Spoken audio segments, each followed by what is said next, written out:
First of all, my name is Soumyaranjan Dash. I have secured AIR 136 in this year UPSC CSE 2022, and this was my second attempt in the examination. And yeah, uh, as far as my background is concerned, I have done my schooling in Bhubaneswar, Odisha. I am a native of Bhubaneswar, Odisha. I have done my schooling there till 12th.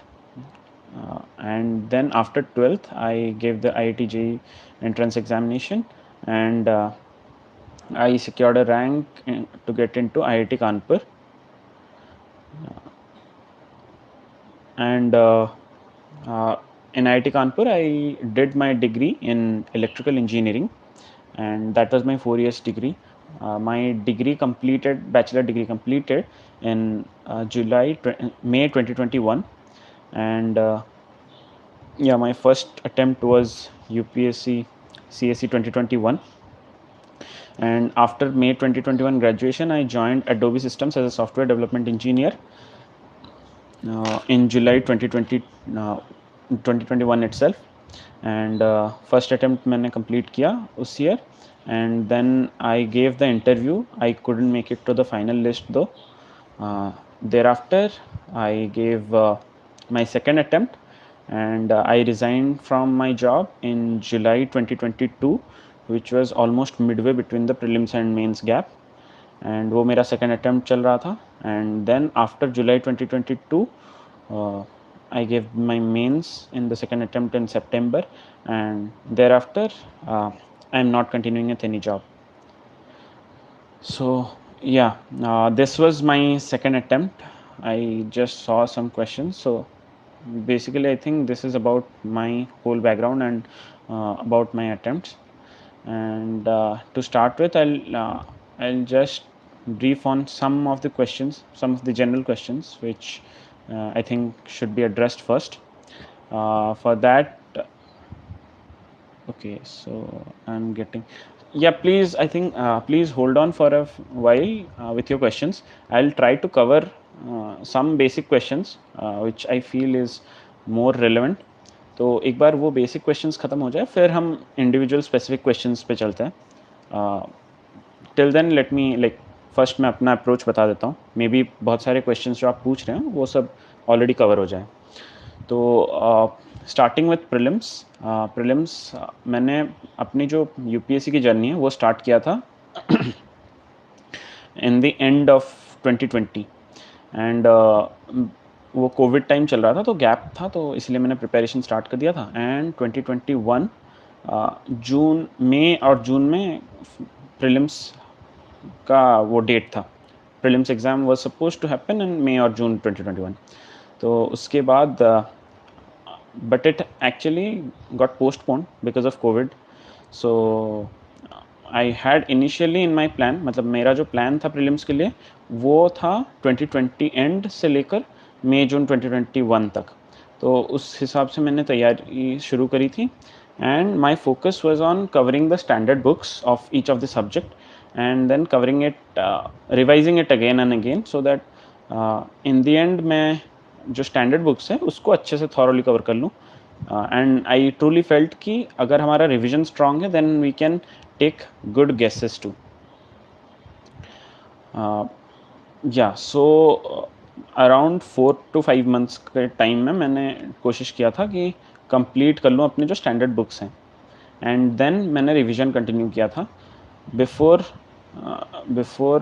Prelims date, जो कि मई जून 2021 के around scheduled था. उससे पहले मैंने around 2 to 3 times revision complete किया था. And somewhere around 30-40 tests लिखे थे.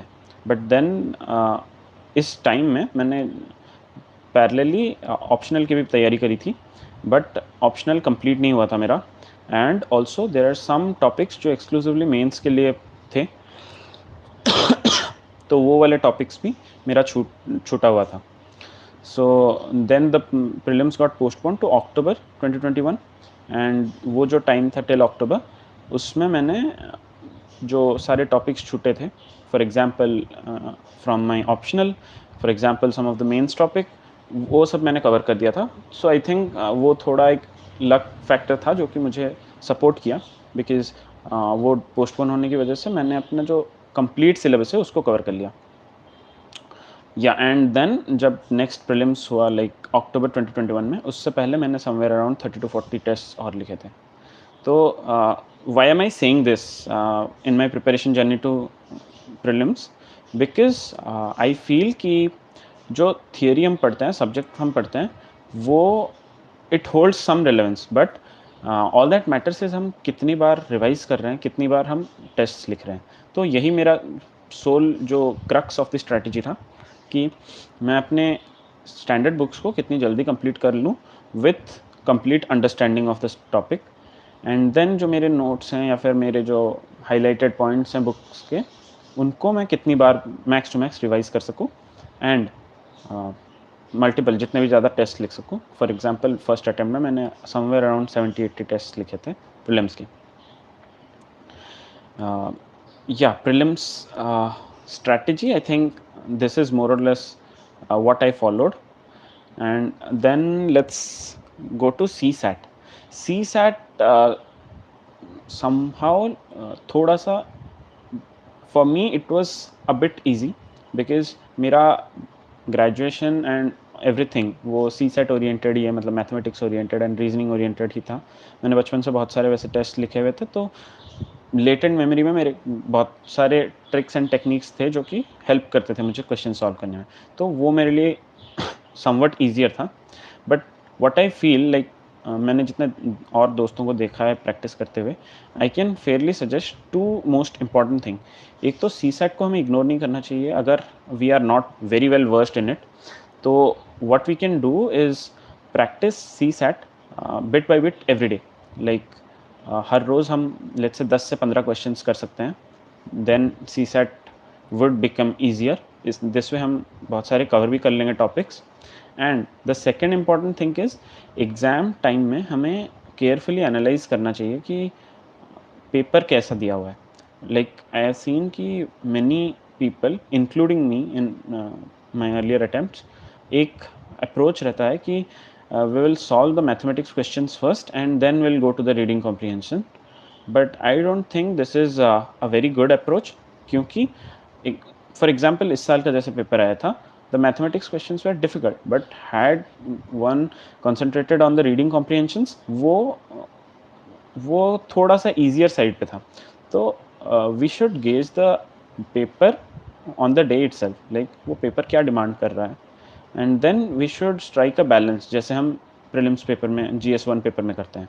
सो that's what I wanted to add कि CSAT पेपर को स्ट्रैटेजी वाइज हमें इग्नोर नहीं करना चाहिए। वहाँ पे भी एक concrete approach and concrete exam pressure handling होनी चाहिए। Okay, so I think prelims GS1 GS2 more less मैंने अपना बता दिया है। Then we come to mains. Mains में there is an important part which is called essay.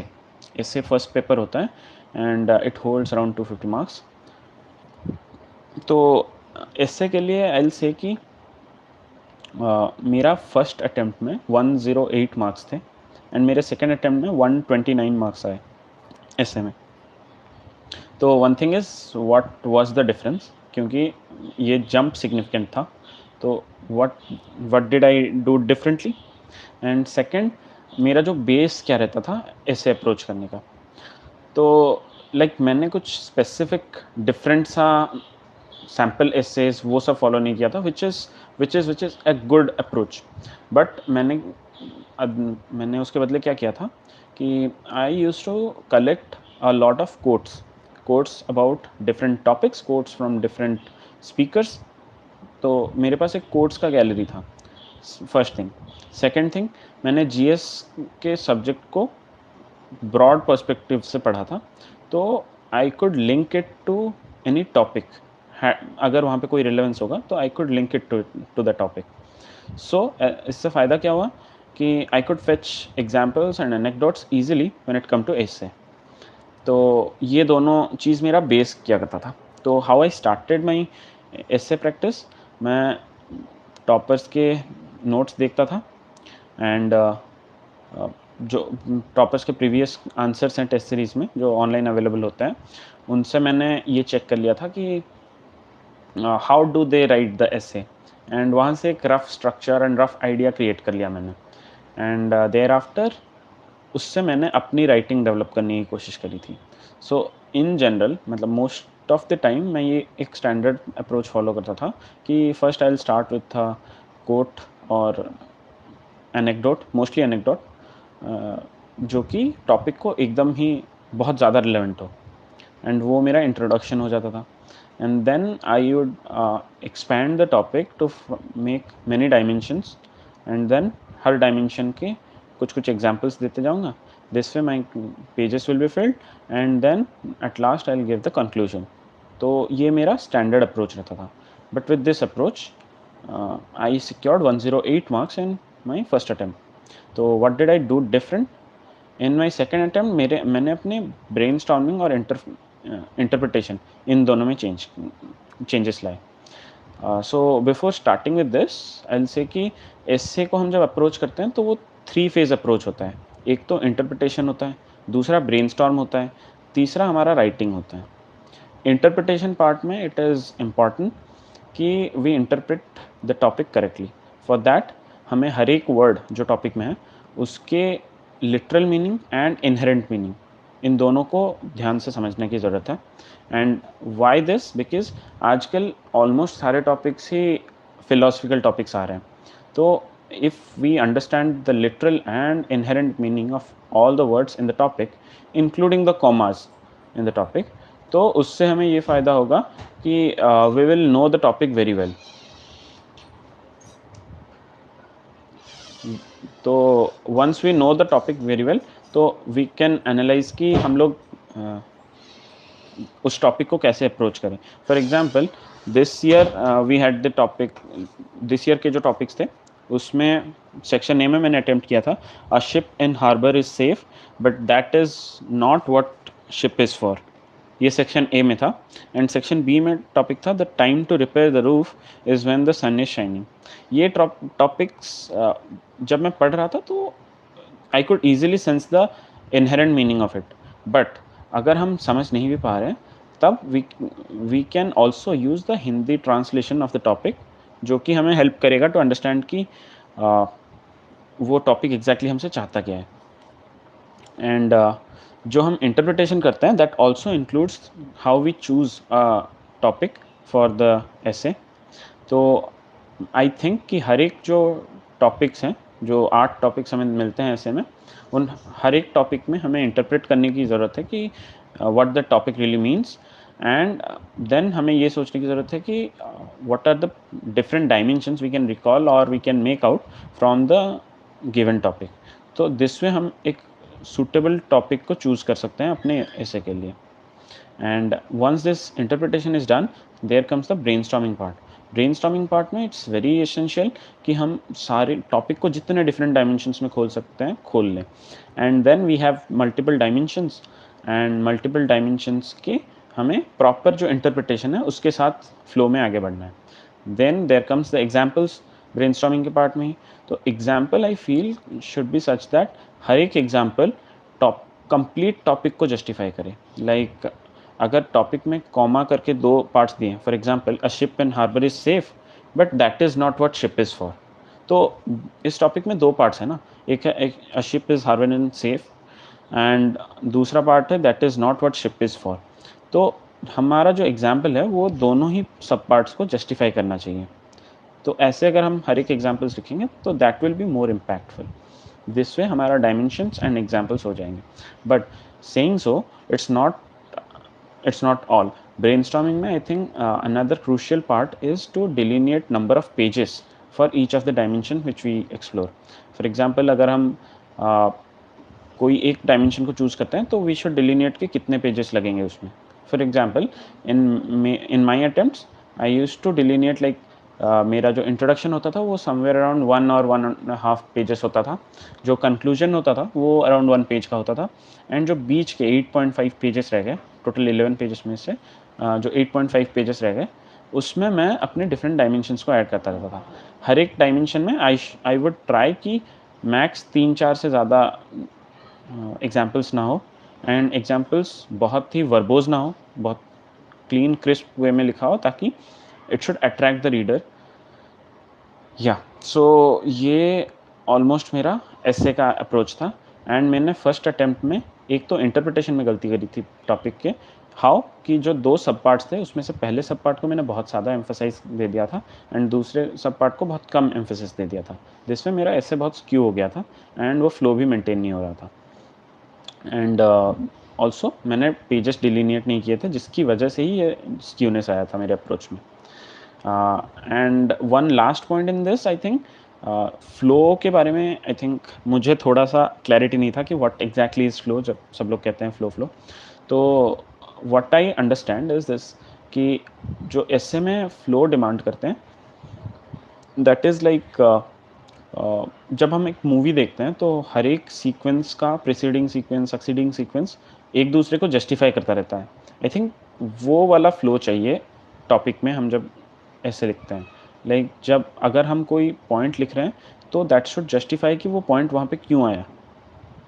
For example, अगर हम कॉन्ट्राडिक्टरी स्टेटमेंट लिख रहे हैं तो अगर एक बट करके वर्ड जोड़ दिया गया तो वी कैन राइट कि this and this happened but that is not correct. तो ये वाला जो है वो फ्लो मेंटेन करता है, एंड नॉट नेसेसरली कि यहाँ पे एक एक्स्ट्रा वर्ड ऐड करने की ज़रूरत ही है। Sometimes the flow is just maintained because वो नेचुरली शो कर रहा है कि जो आगे हम पॉइंट्स लिख रहे हैं that is justified by the previous point what we have written. तो आई थिंक ये मेरा रफली ऐसे का अप्रोच था and what all I did different. या सो नेक्स्ट GS 1 2 3 4। GS 1 2 3 4 के लिए मैंने एक ब्लॉग फॉलो किया था अवध सिंघल सर का। वो शायद 2019 बैच UPSC 2019 के रैंकर है, एंड उनका ब्लॉग फॉलो किया था एंड उनके ब्लॉग से मैंने स्टडी अप्रोच एंड जो कुछ रिसोर्सेस हैं वो पिक करने की कोशिश करी थी।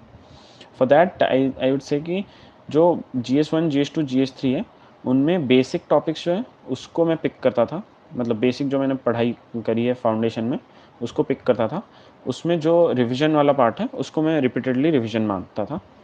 एंड अपार्ट फ्रॉम दैट एक रिवीजन क्लास कंडक्ट करते हैं। फॉर एग्जांपल मैंने राउज़ में एक रिवीजन क्लास अटेंड किया था 1 महीने में।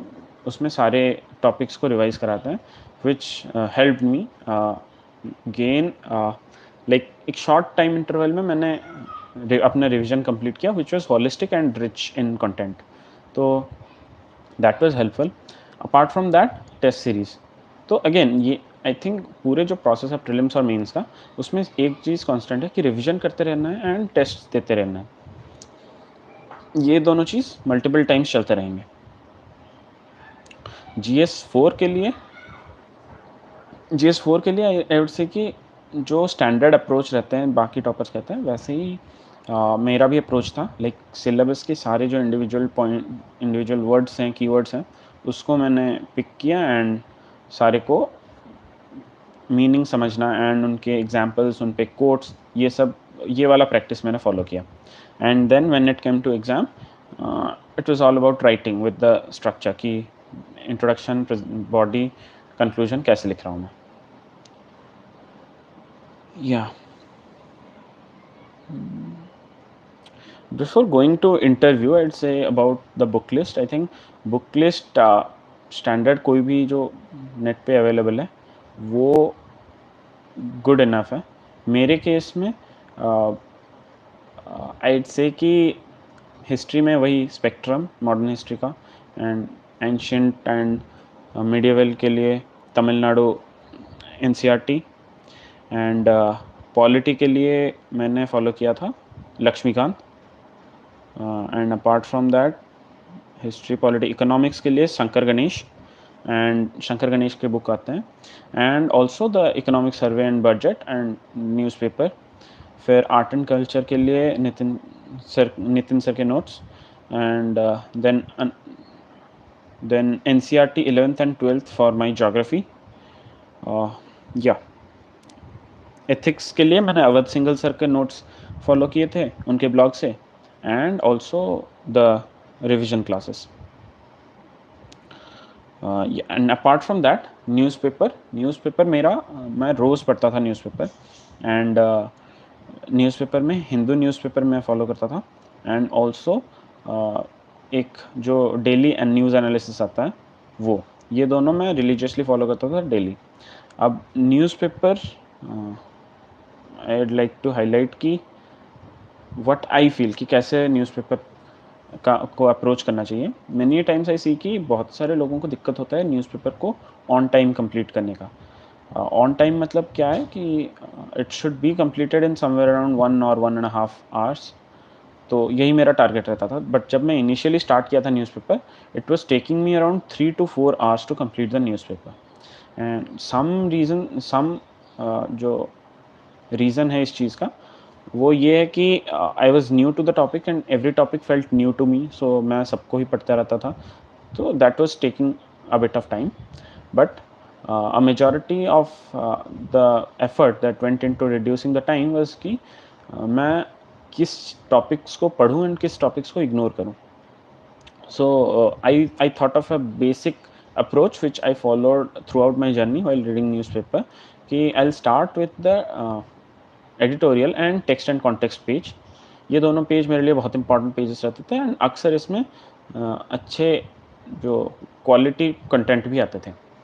And then came the opinion page and archives page. इन दोनों में हाफ ऑफ द टाइम अच्छे आर्टिकल्स आते थे, half of the times irrelevant articles आते थे।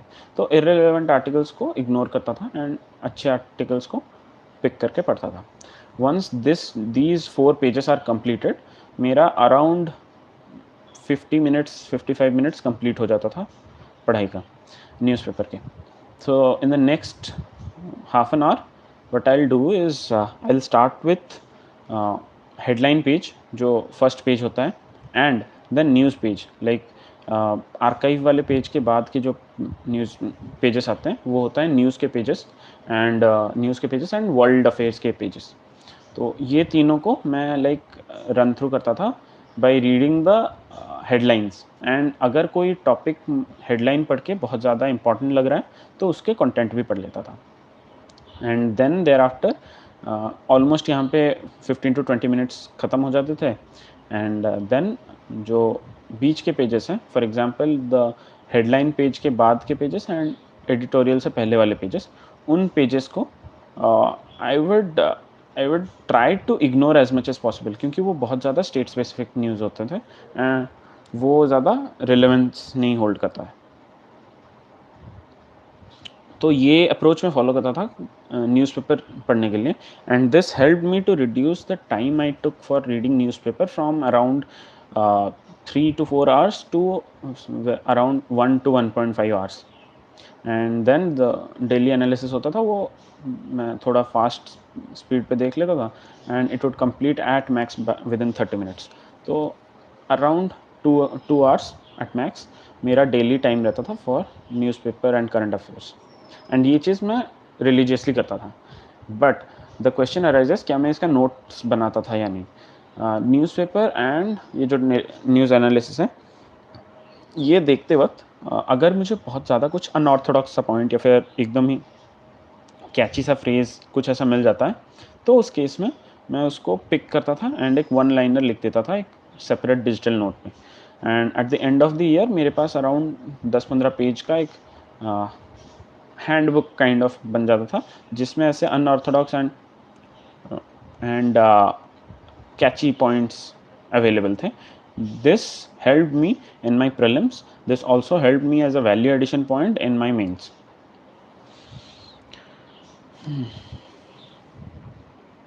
या आई थिंक ये मेजर जो प्रिपरेशन वाले अप्रोच में मेजर चीज़ें ये मैंने कंप्लीट कर लिया।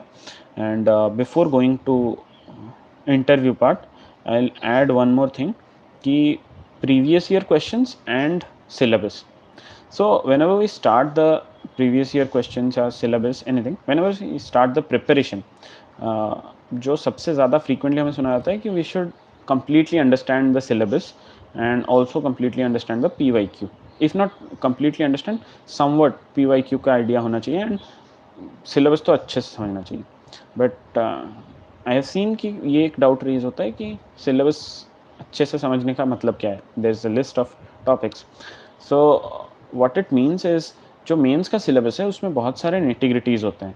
Like some topics are important, some topics are irrelevant. ये सब सिलेबस पढ़ के ही पता चल जाता है. ऑल्सो सिलेबस में कुछ कुछ डायरेक्ट वर्ड्स सब्जेक्ट के अवेलेबल होते हैं, तो उन वर्ड्स पे डायरेक्ट क्वेश्चंस बनना is more probable.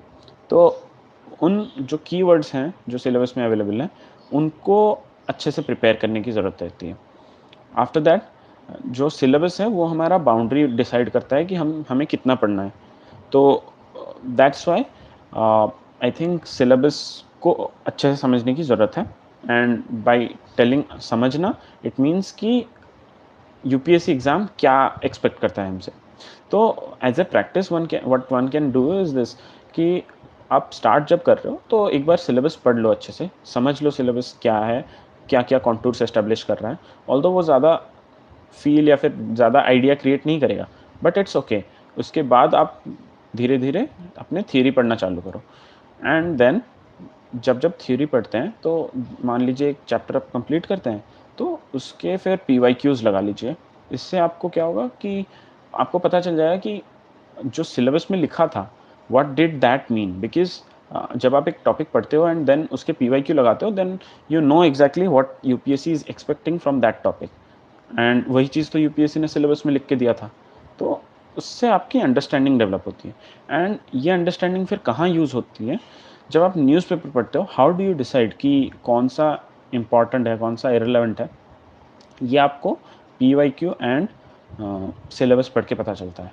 And then at some point of time अगर आपने ये प्रोसेस ठीक रखा है तो आपको बहुत ज़्यादा कॉन्फिडेंट फील होगा एंड आपको एग्जैक्टली रियलाइज़ होगा कि आपको कैसे क्या क्या चीज़ें पढ़ना है, क्या क्या चीज़ें नहीं पढ़ना है. ये खुद से आपको पता चलना लग जाएगा. सॉरी. या एंड PYQs के एक और जो रिलेवेंस होता है वो ये है कि मेनी टाइम्स क्वेश्चंस रिपीट होते हैं PYQs के.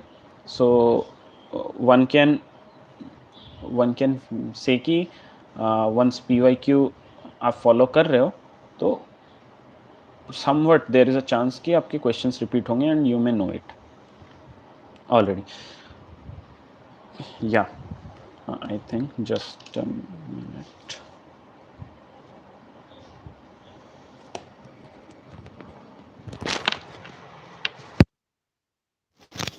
या सो एक और क्वेश्चन ये आता है कि should we go for coachings और नॉट. तो coachings, just a minute, I think there is some problem at my side.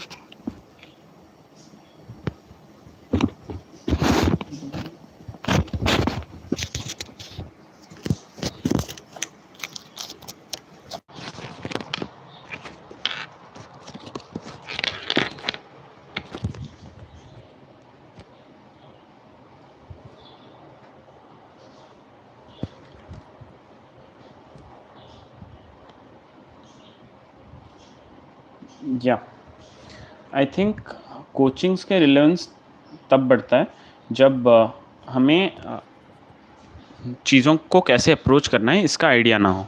Like when we are not very confident about the approach, तब हमें कोचिंग्स लेने की ज़रूरत है.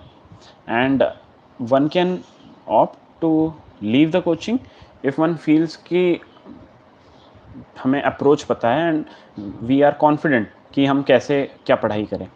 And same thing I feel goes for having a plan B और not. Like many times I face this question कि आपको plan B रखना चाहिए या नहीं. मेरे केस में personally I had a plan B in my first attempt and I held on to the plan B till the mid of my prelims to mains journey. Like वो जो बीच में prelims और मेंस के बीच में जो 3 महीने का गैप होता है उसमें अराउंड 1.5 मंथ्स मैं स्टिल जॉब में था in my last working days. तो I had that plan B. But हाँ, इवेंचुअली जब मैंने जॉब छोड़ा then I thought of letting go of the plan B. It was because I gain the confidence कि अब मैं एक रिस्क लेने के लिए तैयार हूँ कि I can do something with my full potential and I can give my best if I attempt wholeheartedly.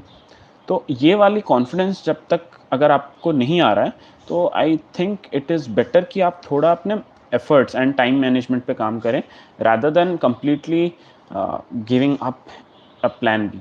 तो it is a completely personal choice कि आप प्लान बी रखते हो या नहीं रखते हो, बट अगर आप रखते हो देन बी श्योर कि आपका टाइम कम हो जाएगा, then your discipline, your efficiency and your time management matters a lot.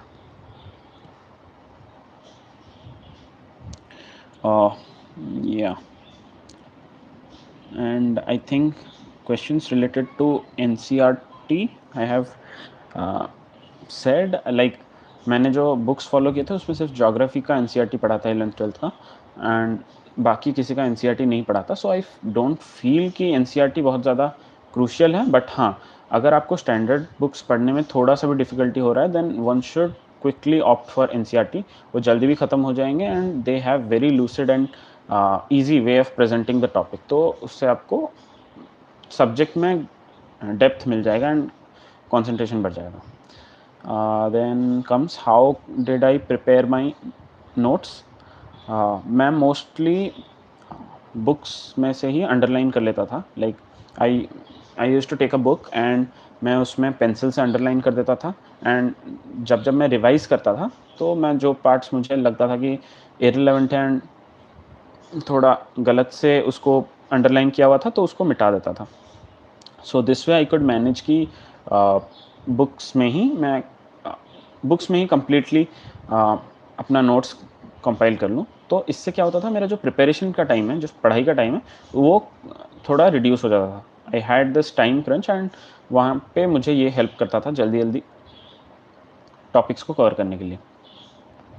But saying so I honestly feel कि जो आपके नोट्स होते हैं, रिटन नोट्स, वो बहुत ज़्यादा हेल्प करते हैं आपको रिवीजन के टाइम में, because it is psychologically very comforting to have let's say 20 to 30 pages for of notes rather than having a 200-page book। तो वो साइकोलॉजिकली मतलब आपको, अगर आप एक बुक देख रहे हो, भले ही उसके अंदर आपने बस कुछ कुछ पॉइंट्स ही अंडरलाइन किया हो, अगर वो पूरा बुक देख रहे हो तो आपको साइकोलॉजिकली थोड़ा डॉन्टिंग लगता है। बट वहीं अगर उस बुक का आपने 10-20 पेज का नोट्स बना रखा है तो इट लुक्स कंफर्टिंग कि हाँ, ये 10-20 पेजेस का नोट है, मैं 2-3 घंटे में कंप्लीट कर लूँगा। तो दैट्स वेयर नोट्स हेल्प। मेरे शायद हिस्ट्री में ही बस हैंड रिटन नोट्स थे, बाकी सब में मैंने बुक्स में ही अंडरलाइन किया हुआ था। या so that's about my note making. So I would suggest कि अगर आप बुक्स में अंडरलाइन कर रहे हो फॉर सम रीज़न, अगर आपके पास टाइम नहीं है पढ़ने में एंड आप जल्दी जल्दी सिलेबस कवर करने की कोशिश में हो, तो make sure that you are mentally and psychologically fit enough कि आपको ये डराए नहीं कि जब आप रिविजन करने निकलो तो आपके पास एक पूरा बुक पड़ा हुआ है रिवाइज करने के लिए। तो ये चीज़ आपको ना डराए, इसको आप इंश्योर कर लो। Yeah, that was about my note making. Then in mains I will add about my optional। optional में I had electrical engineering as my optional।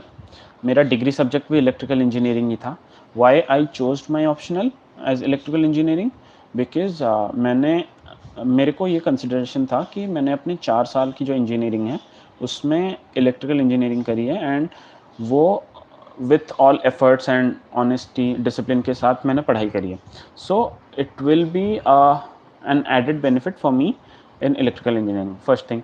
Second thing, मुझे मैथमेटिकल कैलकुलेशंस, मैथमेटिकल अप्रोचेस, उसमें certainty भी दिखता था and वो interest भी देता था। तो आई कुड फील कि अगर मैं जीएस पढ़ते पढ़ते कभी बोर हो जाऊँ तो I can any time go to mathematics type subject, for example electrical engineering, and then वो कर लूँगा कुछ क्वेश्चंस, तो आई विल बी रिलैक्स्ड। तो एक तो इंटरेस्ट था, दूसरा ये था कि मेरा 4 साल का प्रॉपर एजुकेशन गया है उसमें। Third point was electrical engineering can be scoring if one does the subject properly. अगर आप या तो आप अच्छा कर रहे हो तो आपके बहुत अच्छे नंबर आ सकते हैं, या फिर आप ख़राब कर रहे हो तो फिर आपके बहुत ही ख़राब नंबर आ सकते हैं। सो वो काइंड ऑफ एक मतलब ऑब्जेक्टिव पेपर टाइप्स कह सकते हैं टू सम एक्सटेंट। तो वो चीज़ मुझे फ़ेवरेबल लगा था, इसलिए मैंने इलेक्ट्रिकल इंजीनियरिंग लिया था। And the fourth reason was कि मुझे मेरे जो कॉम्पिटिटर्स हैं, जो दूसरे लोग एग्ज़ाम्स दे रहे हैं, तो वो मतलब वो अपने-अपने डोमेन में, वो अपने-अपने फ़ील्ड्स ऑफ एक्सपर्टीज़ में सब ऑप्शनल पेपर लिख रहे होंगे। सो अगर मैं कोई दूसरा ऑप्शनल सब्जेक्ट चूज़ करता हूँ जो कि मेरे फ़ील्ड से नहीं है, तो I would be competing with them, जो कि ऑलरेडी उनका एक्सपर्टीज़ है। तो आई थॉट कि why shouldn't I work on my my area of study and उसको मैं इम्प्रूव करने की कोशिश करूँ। एंड लास्ट रीज़न वाज़ जो इलेक्ट्रिकल इंजीनियरिंग का सिलेबस था, उसका आधा टॉपिक कॉलेज में ही कंप्लीट हो रखा था। तो आई थॉट कि मुझे बस आधे टॉपिक्स ही और पढ़ने हैं एंड बाकी क्वेश्चंस रिवाइज़ करने हैं। So which should be an easy task for me. But I was misplaced in this. मेरा जो फर्स्ट अटेम्प्ट था उसमें मेरे ऑप्शनल में पेपर 1 वाज़ गुड, पेपर 2 में बहुत कम नंबर आए थे, जिसकी वजह से मेरा फाइनल स्कोर कम हो गया था। मेरे सेकेंड अटेम्प्ट में मैंने अपने पेपर 2 के स्कोर्स को इम्प्रूव किया था, जिसकी वजह से मेरा रैंक 136 आया। या एंड वन मोर थिंग कि ये जो पढ़ाई का पूरा प्रोसेस होता है वो बहुत डायनेमिक होता है। सो आई वुडंट सजेस्ट कि ऐसा कोई टाइम होना चाहिए किसी के पास कि मुझे दिन में 7-8 घंटे पढ़ना है या फिर 8-10 घंटे पढ़ना है, nothing of that sort. But हाँ, on an average what I feel is दिन में अगर आप 7-8 घंटे निकाल पा रहे हो, मतलब honest time, then you can very well complete the syllabus on time and do your revisions and test easily. But that doesn't mean कि उससे कम टाइम है तो नहीं हो पाएगा, because most of the time when I was in job I could get around 5 to max 6 hours of time. Then उसमें मेरी एफिशिएंसी की वजह से जो इफेक्टिव टाइम है वो और कम हो जाता था। तो देवर less time, but I had to manage my time, I had to manage my studies so that उसी टाइम में भी मैं अपने जो ऑब्जेक्टिव्स हैं वो कंप्लीट कर सकूँ। या that's about my study schedule. And one more thing, like हम जब पढ़ते हैं तो we should have goals, not about time but rather about the syllabus. Like मुझे ये पता होना चाहिए कि मैं 1 महीने के अंदर अंदर कितना कुछ कंप्लीट कर लूँगा, एक दिन के अंदर कितना कंप्लीट कर लूँगा, एक वीक के अंदर कितना कंप्लीट कर लूँगा, एंड बाय द टाइम मैं एग्ज़ाम लिख रहा हूँ तो मेरा क्या कुछ कंप्लीट हो चुका होगा, कितनी बार रिवाइज़ कर चुका होगा। ऐसा एक रफ़ टारगेट होना चाहिए जिसको फुलफ़िल करने के लिए हमें लाइक कंटिन्यूअस एफ़र्ट्स मारने हैं।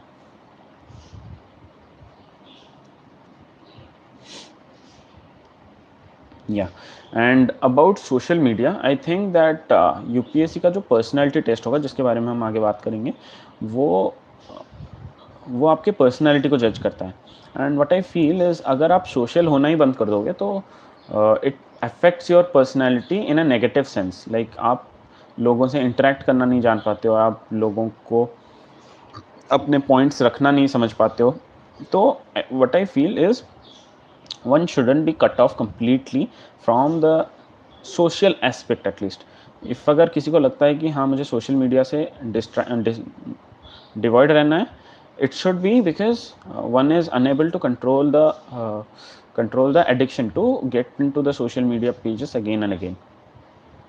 तो एज फर एज हम कंट्रोल कर पा रहे हैं अपने जो एडिक्शन है, तो we can try to be social. And what I feel is social media के कंटेंट कंजम्पशन में there should be reduction. I mean limitation वहाँ पे होना चाहिए कि हम कितना कंटेंट कंज्यूम कर रहे हैं सोशल मीडिया के। फॉर एग्जांपल मेरा जो प्रिपरेशन जर्नी था उसमें at first I was completely devoid of any social media for the initial 4-5 months 6 months। But then I realised कि I need to talk to my friends at times, be in touch with them। तो मैं फिर लोगों से interact करने के लिए, लोगों के लाइव अपडेट्स जानते रहने के लिए सोशल मीडिया पे एक्टिव रहता था, एंड अपने भी माइंड को अ सेंस ऑफ रिलैक्सेशन देने के लिए। But I used to avoid any kind of content जो कि मुझे बार बार हुक करके रखे सोशल मीडिया पे और इवन माय फ़ोन। तो आई थिंक ये क्लैरिटी डेवलप करने की ज़रूरत है कि social media is not that bad, हम उसको कैसे यूज़ करते हैं दैट मैटर्स। एंड हाँ, मैंने पूरी अपनी प्रिपरेशन की जर्नी घर से ही करा था। Like I started from 2020 and and मैं दिल्ली गया था फ्रॉम जून 2022, या जून 2022 को दिल्ली गया था। एंड वो 3-4 मंथ्स के ड्यूरेशन में प्रीलिम्स और मेंस के बीच में दिल्ली में था। And after giving my mains I again came back to my home town. And in all this while मैं कभी भी ऑफलाइन कोचिंग गया नहीं था, बट दैट डजंट मीन कि I am saying against offline coaching. Offline online coaching both has its merits and demerits. Offline coaching में ऐसा है कि आपको टीचर्स के साथ पर्सनल इंटरेक्शन करने का मौका मिल जाता है, which gives a positive feedback on your performance. And online जो है वो थोड़ा सा सेल्फ सर्विस टाइप होता है कि आप खुद को कितना कंट्रोल करके पढ़ाई कर रहे हो, खुद कैसे अपना टाइम मैनेज कर रहे हो। So there is no kind of physical oversight. तो वन शुड जज केयरफुली कि हमारे खुद की सिचुएशन के लिए क्या चीज़ ज़्यादा सूटेबल है, क्या चीज़ ज़्यादा अप्रोप्रिएट है, एंड उसी हिसाब से चूज़ करना चाहिए कि ऑफलाइन या ऑनलाइन कोचिंग लेना है या नहीं, इफ़ एंड ओनली इफ़ हम कोचिंग लेते हैं। Yeah now coming to the interview.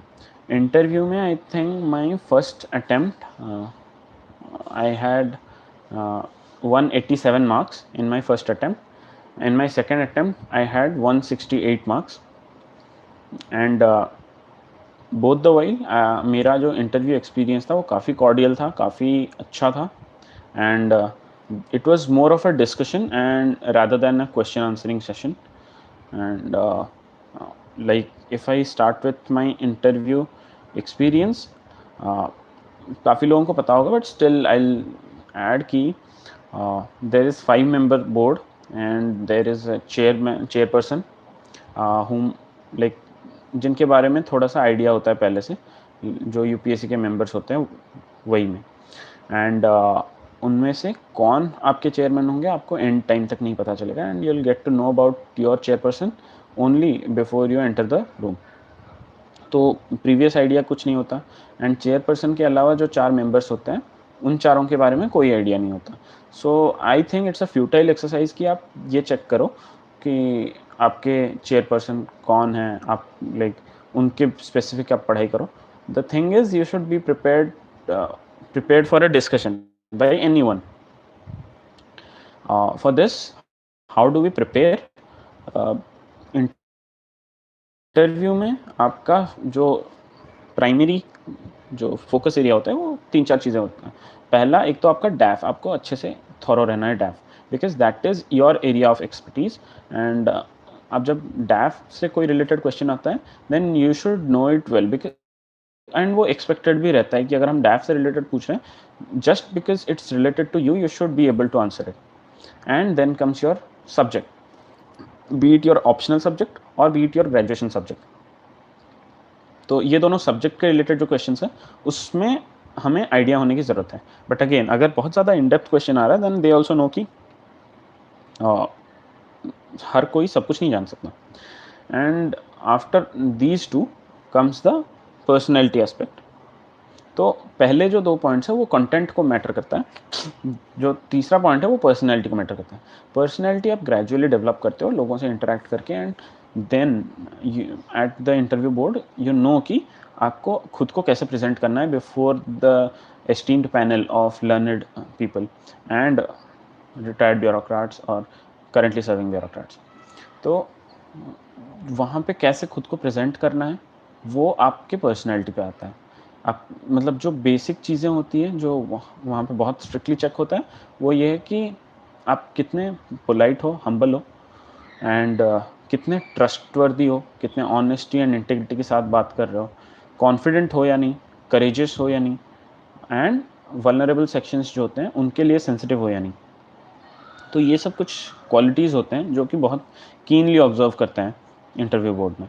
तो आपको लाइकवाइज अपने जो क्वालिटीज़ हैं वैसे ही शेप करते रहना है from the very beginning, because what I feel is interview preparation जो है वो मेंस के बाद शुरू नहीं होता, वो स्टार्टिंग मतलब जब आप यूपीएससी के लिए सोचते हो तभी से शुरू हो जाता है. And if you prepare well early about your personality, not about the content part but about your personality, then you can develop a very good personality which will be very appealing and very scoring for you in the examination. So whereas content is concerned, तो I know मतलब बहुत सारे लोग ये हम लोग सुनते हैं प्रिपरेशन के टाइम में कि in the interview content doesn't matter, all that matters is personality. But what I feel is a bit oppose to this.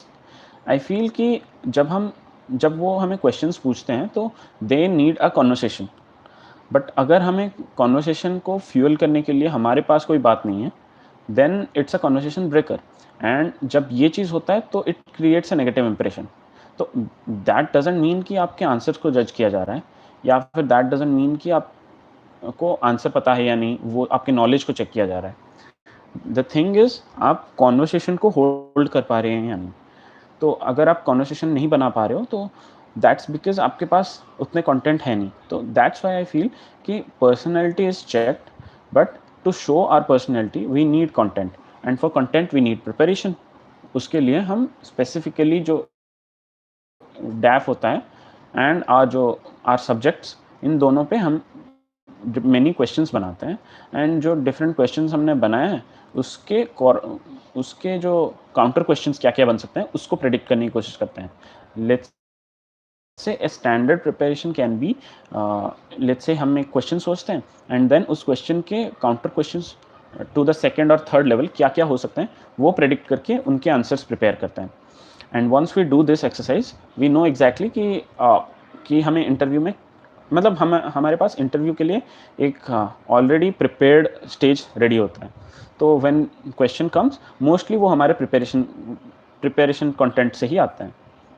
Then, should we give mock tests or not for interview? I feel कि mock tests are very essential, but be careful. Mock tests actual interview को represent नहीं कर पाता है. What I feel कि actual interview बहुत cordial, बहुत soothing होता है, and they judge you keenly. Mock test में कभी कभी बहुत ज़्यादा प्रेडिक्टेबल सा लग जाता है कि वी नो कि अगर हमने आंसर्स नहीं दिया है and we are somewhat nervous, then वो एकदम साइट हो जाता है एंड क्लियर रिजल्ट निकल जाता है. Also the kind of questions that mock test में पूछा जाता है तो वो भी एक्चुअल इंटरव्यू से डिफर करता है. एक्चुअल इंटरव्यू में कॉन्वर्सेशन बिल्ड होता है, बट मॉक टेस्ट में कई बार क्वेश्चन आंसरिंग हो जाता है. But saying so mock test हमें देना ही चाहिए. क्यों? बिकॉज मॉक टेस्ट देने से हमारा कॉन्फिडेंस डेवलप हो जाता है. We are ready to face difficult questions and tricky questions which can come at times, and we are also able to handle critical situations when we are in a conversation. तो ये चीज़ें help करता है हमें original interview में to be confident, to be resilient to the critical situations. Like multiple questions आ रहे हैं जो कि आपको नहीं पता है, तब आप कैसे डील करते हो.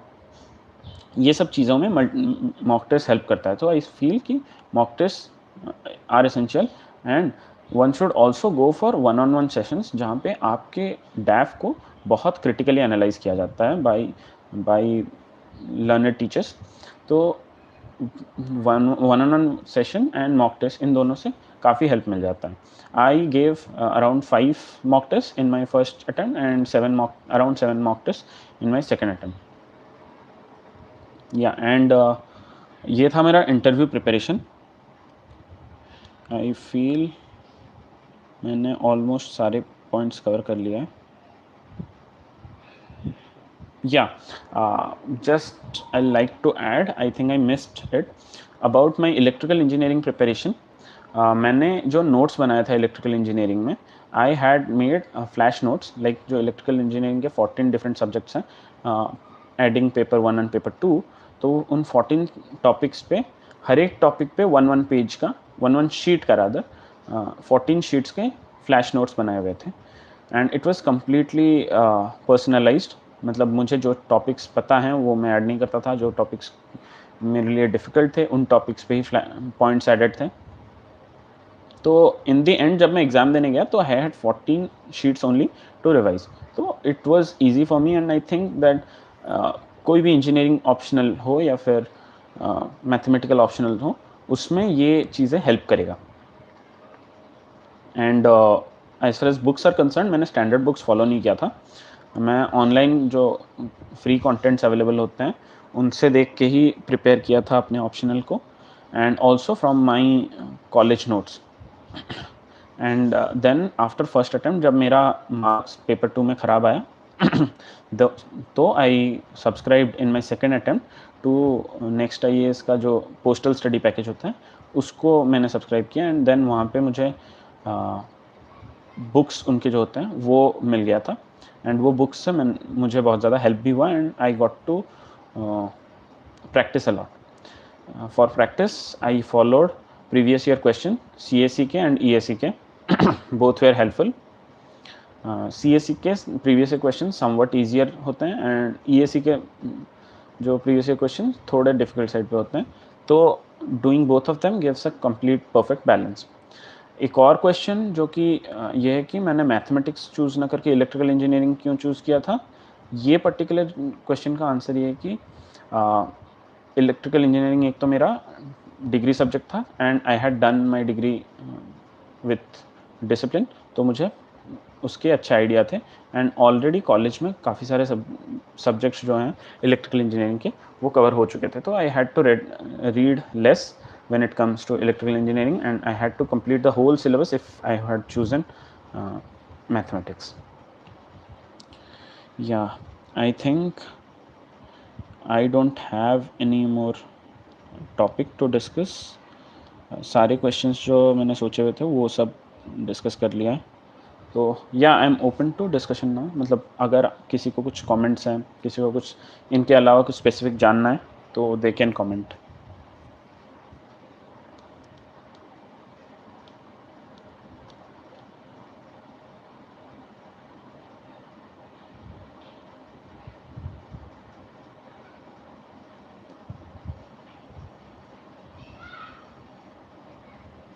Yeah, okay. I think there are some questions. If I'll do BCom, is it compulsory to select optional for commerce? No, it is not compulsory कि आप अगर कुछ डिग्री सब्जेक्ट आपका कुछ है तो आप उसी को ही चूज़ करो। इट्स जस्ट दैट कि डिग्री सब्जेक्ट आपने अगर डिग्री अपने अच्छे से किया है तो it helps if you choose the optional as the same. तो it's not necessary, it depends upon your interest, it depends कि वो कितना स्कोरिंग सब्जेक्ट है, उस हिसाब से डिसाइड कीजिए। आई एम जस्ट सेइंग कि just don't ignore a topic अगर वो आपका डिग्री सब्जेक्ट है एंड आपने उसमें अच्छे से पढ़ाई करी है।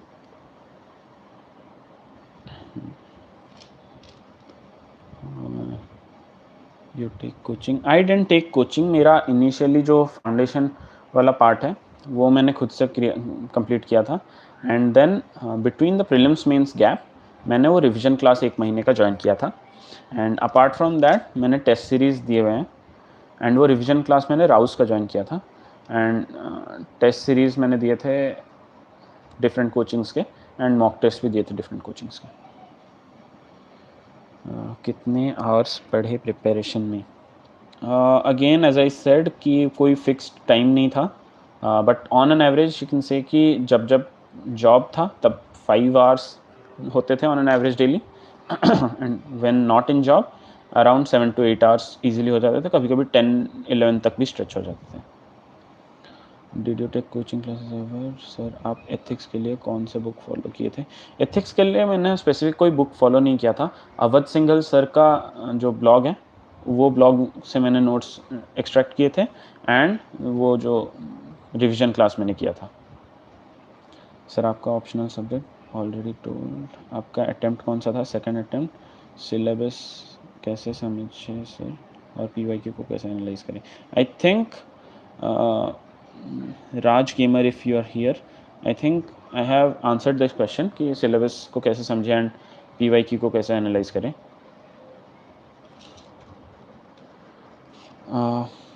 So how to read a book? Yeah, I think this is an interesting question कि हम book कैसे पढ़ेंगे, खास करके जो subject वाले books होते हैं।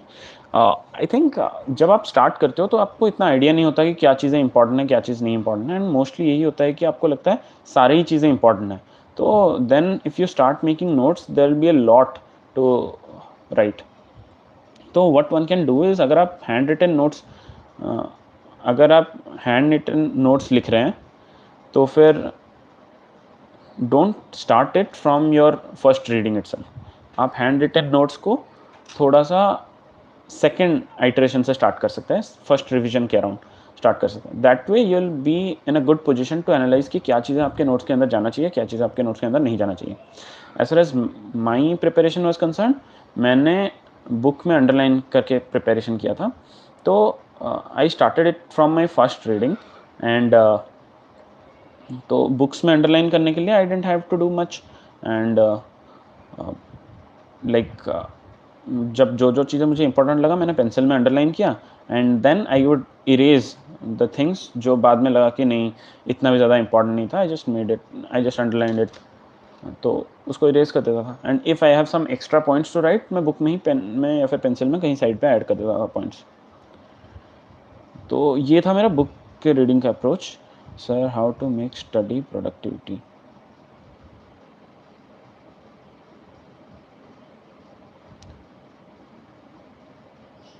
Okay, just a minute.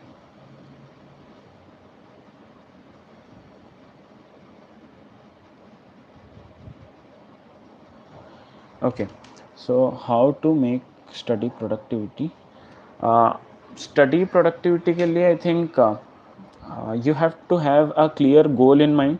मतलब जब जब मेरी एफिशिएंसी कम हुआ है तब मैंने ये किया था कि मैं नोट कर देता था कि नेक्स्ट डे मुझे ये चीज़ एग्जैक्टली कंप्लीट करना है विथ कंप्लीट कैलकुलेशन की। मतलब बहुत ज़्यादा अनरियलिस्टिक टारगेट भी नहीं होता था एंड बहुत ज़्यादा ऐसे अंडर अचीविंग टारगेट भी नहीं होता था। तो वो टारगेट को फिर जब वो टारगेट प्रैक्टिकल होता है ना, तो you are bound to complete that target and वो जो एफर्ट है वो मुझे हेल्प करता था to remain productive in my study. How to deal, I think जब हम प्रिपेयर करते हैं तो वो नेचुरली एक क्रिएट हो जाता है, खास करके जब हम सोशल मीडिया से एकदम कट ऑफ हैं, सोशल लाइफ से ही कट ऑफ हैं, तो हमको चारों तरफ से एक थोड़ा सा डिप्रेसिंग सा माहौल क्रिएट हो जाता है and it matters when we are at our low points. मतलब मान लीजिए कोई एग्जाम खराब हो गया या फिर तब वो क्रिएट करता है। तो what we should do is, I feel is कि हमें सोशली एक्टिव रहना चाहिए and we should have it in our control. कुछ नहीं तो एटलीस्ट अपने पेरेंट्स के साथ बात कीजिए, अपने जो क्लोज्ड फ्रेंड्स हैं उनके साथ बात कीजिए। तो this way you will not be in a depressed mood in any time and जब आप अपने लो पॉइंट्स में होंगे तब you will have people around you to talk to. Some selected से I have completed faculty in 30 days, history in 40 days. Is it possible as we to read as we revise and know how much time to take? Okay, so I think जब आपको ऐसा कुछ मिलता है ना तो make your own realistic calculation. For example, अगर आप डिलीजेंटली पढ़ाई कर रहे हो तो in 1 hour you can complete 10 pages of spectrum और 10 पेजेस ऑफ लक्ष्मीकांत। 10 पेजेस क्यों, 20-25 तक भी आप आराम से कंप्लीट कर सकते हो अगर आप प्रॉपरली पढ़ रहे हो तो इस हिसाब से आप कैलकुलेट कर सकते हो कि आपको कितना डेज लग जाएंगे वो कंप्लीट सब्जेक्ट पढ़ने के लिए। एंड जैसे मेरा अप्रोच हो गया, मैं बुक में अंडरलाइन करता था तो मुझे अलग से नोट्स लिखना नहीं पड़ता था, तो वहाँ पे टाइम कट हो जाता था। सो जितना टाइम मुझे पढ़ने में लगता था उतना टाइम मुझे नोट्स भी वो अंडरलाइन करने में लग जाता था। तो इस हिसाब से अगर देखा जाए तो आपका जो कंप्लीट टाइम है वो थोड़ा सा मिनिमाइज हो जाता है। And I think that's what people refer कि मेरा 30 डे में पॉलिटी कंप्लीट हो गया या फिर 40 डे में हिस्ट्री कंप्लीट हो गया। Because in my situation also मैंने 2020 एंड में शुरू किया था अपना preparation and I had to give the prelims in May और जून 2021। तो वो अराउंड 6 महीने का गैप था मेरे पास। तो 6 महीने के अंदर मुझे टेस्ट भी लिखने हैं, रिविजन भी करना है, तो मुझे 3-4 महीने के अंदर अंदर सारा कुछ सब्जेक्ट कंप्लीट करना था। तो मेरा भी प्रिपरेशन ऑलमोस्ट इसी लाइन में गया था।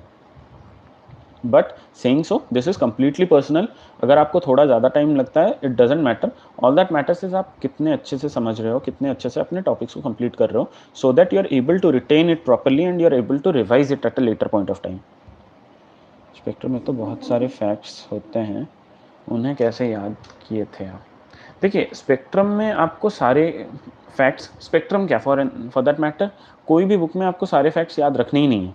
इनफैक्ट बहुत से कम फैक्ट्स होते हैं जो कि इंपॉर्टेंट होते हैं, उनको याद रखने हैं। आपको करना क्या है कि आप जब एक टॉपिक पढ़ रहे हो तो आप उसके PYQs लगाओ साथ में।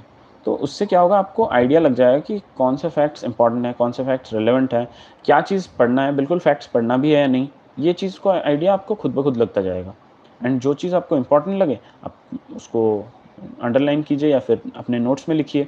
फिर आपको बाद में फील होता है कि नहीं, ये तो बहुत ही ज़्यादा नॉर्मल पॉइंट था, ये इम्पॉर्टेंट नहीं है, तो आप मिटा दीजिए या फिर काट दीजिए। So it's up to you, but आपको ये अंडरस्टैंडिंग डेवलप करना होगा विथ PYQ एंड सिलेबस कि क्या चीज़ें इंपॉर्टेंट है एंड क्या चीज़ें इंपॉर्टेंट नहीं है।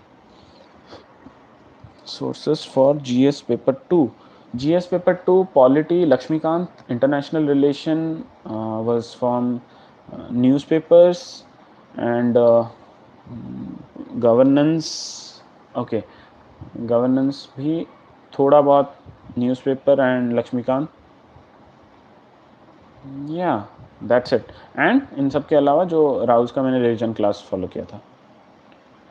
Sir your mark distribution in okay, yeah, I will share.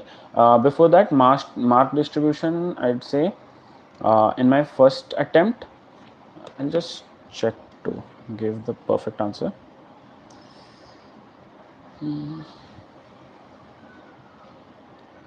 Mark distribution मेरा एसए में 108 था फर्स्ट अटेम्प्ट में, सेकेंड अटेम्प्ट में वो 129 हो गया। जनरल स्टडीज़ 1 में 96 था, 105 हुआ। GS पेपर 2 में 111 था, वो 121 हुआ। GS पेपर 3 में 83 था पहले, 81 हो गया। GS पेपर 4 में 110 था, वो 101 हो गया। इलेक्ट्रिकल में दोनों पेपर मिला के 237 था, वो 285 हो गया। एंड इंटरव्यू में 187 से 168 हो गया। I think that's the marks distribution. And I would say कि don't subscribe anything from this, मतलब मार्क्स डिस्ट्रीब्यूशन से कुछ इन्फर करने की कोशिश मत कीजिए। जस्ट कि आपको पता चले कि क्या क्या चीज़ें, क्या क्या डिफरेंसेस थे। Like I had to improve my optional, तो ऑप्शनल में कम मार्क्स थे एंड वहाँ पे स्कोप ऑफ इम्प्रूवमेंट ज़्यादा था। मार्क्स डिस्ट्रीब्यूशन से ये चीज़ें फेच करने की कोशिश कीजिए, नॉट दैट कि लाइक ये पेपर स्कोरिंग है या फिर इसमें कम पढ़ना है, इसमें ज़्यादा पढ़ना है। Contact, yeah, to contact me I have made a Telegram channel. I don't know if I can share it, type it.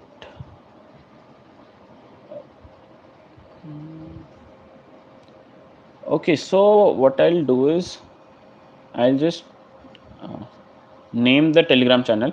It is SRD136, SRD136 Telegram channel है, t.me/SRD136। तो आप इसमें मुझे कांटेक्ट कर सकते हैं टेलीग्राम चैनल में। Sir class 11 में UPSC की तैयारी के लिए कौन सा स्ट्रीम लेना चाहिए, please reply. I think I do honestly think कि आपको ग्रेजुएशन तक तो इतना ज़्यादा प्रिपरेशन के अंदर घुसना नहीं चाहिए। एटलीस्ट ग्रेजुएशन इंटर कीजिए एंड अगर आपको इतना अर्ली प्रिपेयर करना भी है तो फिर सेकेंड ईयर के अराउंड शुरू कीजिए। बट आई डोंट थिंक मतलब इतना ज़्यादा ज़रूरी भी है, बिकॉज ये जो जर्नी है ना, ये थोड़ा सा फिजिकली ड्रेनिंग भी है। तो आप जितना ज़्यादा इस जर्नी में रहेंगे उतना ज़्यादा आप खुद को ड्रेन एंड खुद के मोटिवेशन को मतलब ड्रेन आउट करते रहेंगे। सो इट्स वाइज कि आप लास्ट के मतलब इन माय ओपिनियन जो आइडियल टाइम है वो ये है कि आप लास्ट ईयर में शुरू करें। एक साल आप पढ़ाई कीजिए एंड देन ग्रेजुएट होते ही आप एग्ज़ाम दीजिए। That would be the earliest attempt you can give and वो सफिशिएंट भी होगा। बट उससे ज़्यादा करने से आप आपका जो प्रिपरेशन टाइम है वो बढ़ जाएगा and then it will just add up to the pen. How to cover society. Society में जेनरिक पॉइंट्स होते हैं, लाइक जो मेन टॉपिक्स होते हैं उनको आप आइडेंटिफाई कीजिए. वुमेन हो गया, कास्ट हो गया, कम रिलीजन हो गया, ये जो डिफरेंट इम्पॉर्टेंट टॉपिक्स हैं उनको आप पर्टिकुलरली आइडेंटिफाई कीजिए. अपार्ट फ्रॉम दैट सिलेबस से आप कीवर्ड्स फेच कीजिए.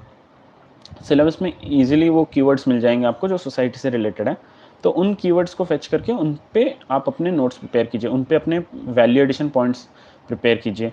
And then newspaper also helps in society.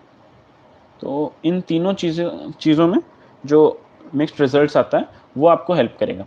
Again society के जो पॉइंट्स होते हैं उसमें आपको दूसरे जीएस के पॉइंट्स भी हेल्प करते हैं, लाइक कुछ गवर्नेंस रिलेटेड हो गया, फिर कुछ फैक्ट्स फिगर्स हो गया, कुछ इकोनॉमी रिलेटेड हो गया, तो उनके पॉइंट्स भी आपको सोसाइटी में हेल्प कर देते हैं. तो have a broad mind when you prepare for any topic. तो उससे क्या होगा कि आपको दूसरे सब्जेक्ट से भी हेल्प मिल जाएंगे.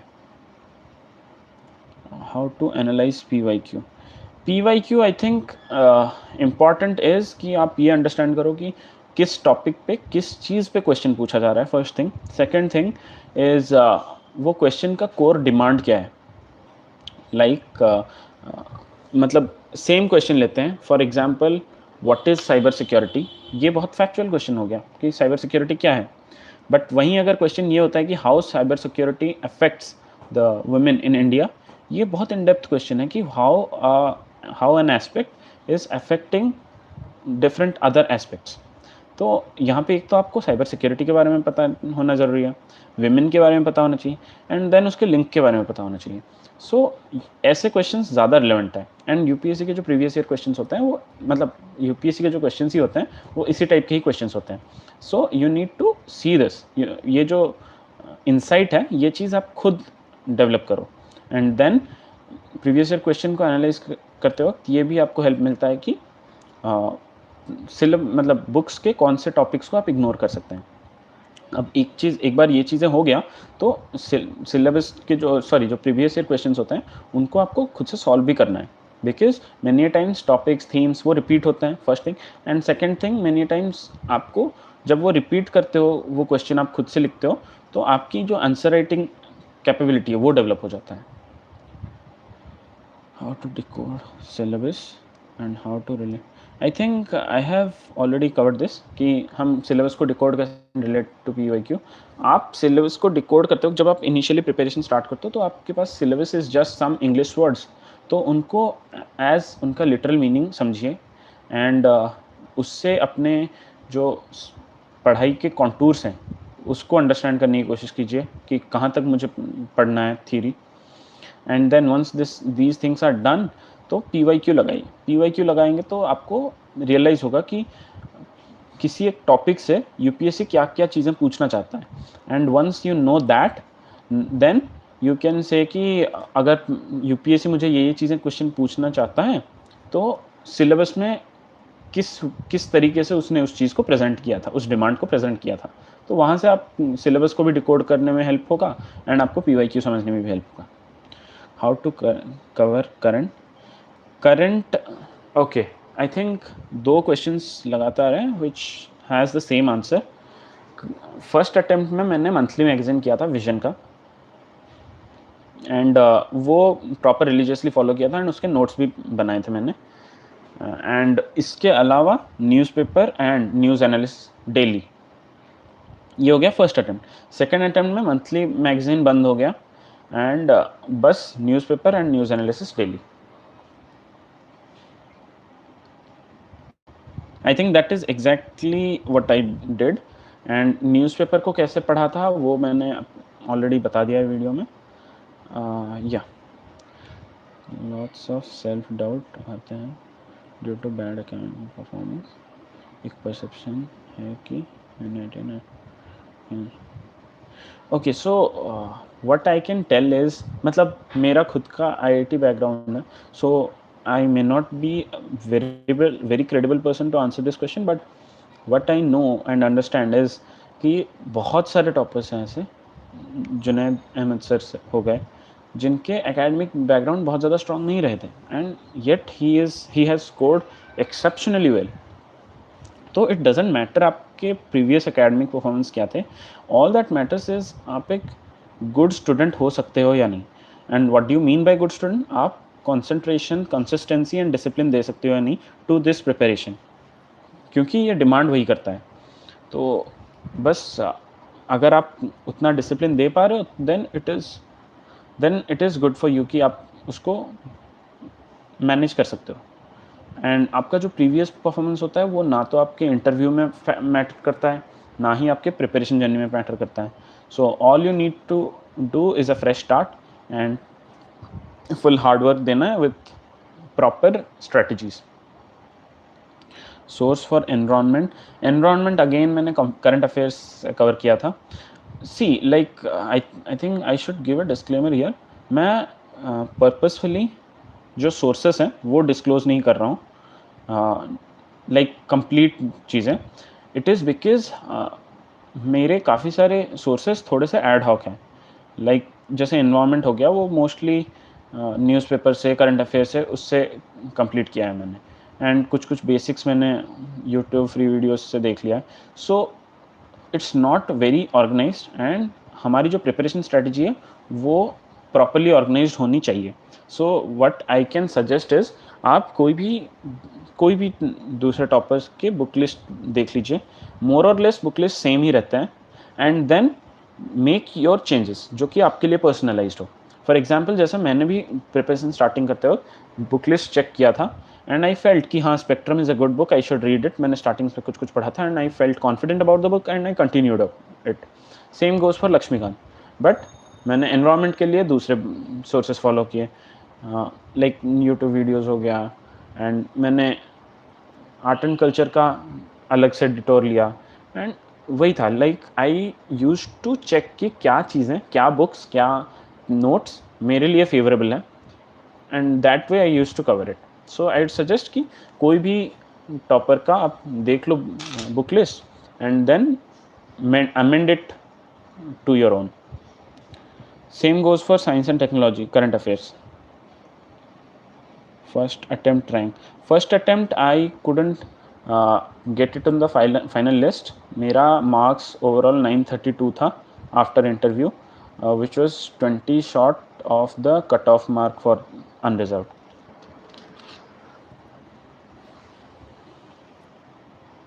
Yeah, any more questions?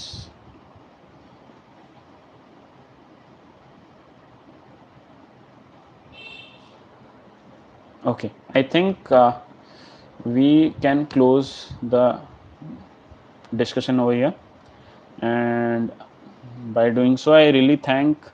I Okay, just last question. Can you give a timeline for preparation?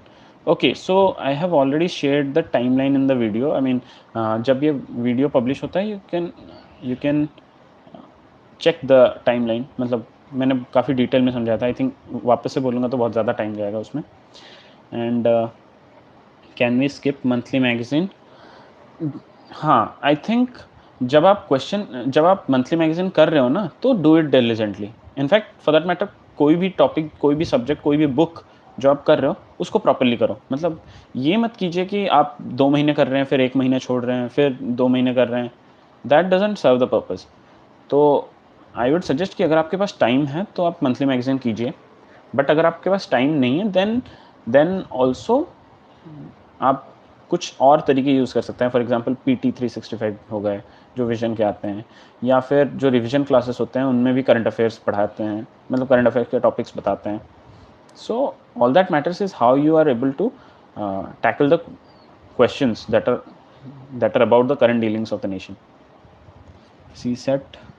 CSAT कितने दिनों में कैसे प्रिपेयर करें? Again I have covered this question about CSAT कितने दिनों, आई थिंक डेली आपको थोड़ा थोड़ा प्रिपेयर करना चाहिए, ताकि you are able to cover all the different topics and all the different variety of questions. And again in the day of examination आप CSAT को एज मैथमेटिक्स या रीजनिंग पेपर मत देखिए, आप उसको रीडिंग कॉम्प्रिहेंशन के वे में भी कंसिडर कीजिए, because nowadays maths question are getting difficult and you should be able to strategize your exam day approach. ठीक है. So my contact, I had shared it earlier, I'll share it again. Telegram का channel है मेरा t.me/srd136 srd136, मतलब channel का नाम स्वामी रंजन दास होगा, तो you can check it in Telegram. Last question is how to prepare during engineering. Okay, I had my engineering degree and Covid break की वजह से थोड़ा सा टाइम मिल गया था. So it's all about you managing your time. अगर आप इंजीनियरिंग में टाइम निकाल पा रहे हो, एंड मोस्टली फोर्थ ईयर में प्लेसमेंट्स की वजह से टाइम निकल जाता है, अगर आप थोड़ा सा बैलेंस कर पाओ तो, like your enjoyment time and your study time, उसको अगर आप मैनेज कर पाओ तो आपके पास टाइम निकल जाता है. So just use the time carefully and it will work. मतलब आप ऐसे समझ सकते हो ना कि अगर आप जॉब ज्वाइन कर लिए तो आपके पास 5-6 घंटे होंगे मैक्स टू मैक्स दिन के पढ़ने के लिए, एंड अगर आप जॉब ज्वाइन नहीं करते हो तो you have plenty of time, and उन प्लेंटी ऑफ टाइम में से दिन के 8 घंटे निकालना is not a big deal. So just know that you can take out time. I think that will help. Yeah, so I think we won't take any more questions. Already thoda time exceed ho chuka hai, तो we'll end the live chat here, and I'll like to thank UPSC time to give the opportunity to talk live with other aspirants and share my approach, strategy and all with everyone. I hope this talk helps others and to crack the examination, and even if one or two person gets benefited from this talk, I think my work was good. So all the best to everyone who is hearing this this session, and please do give your efforts properly.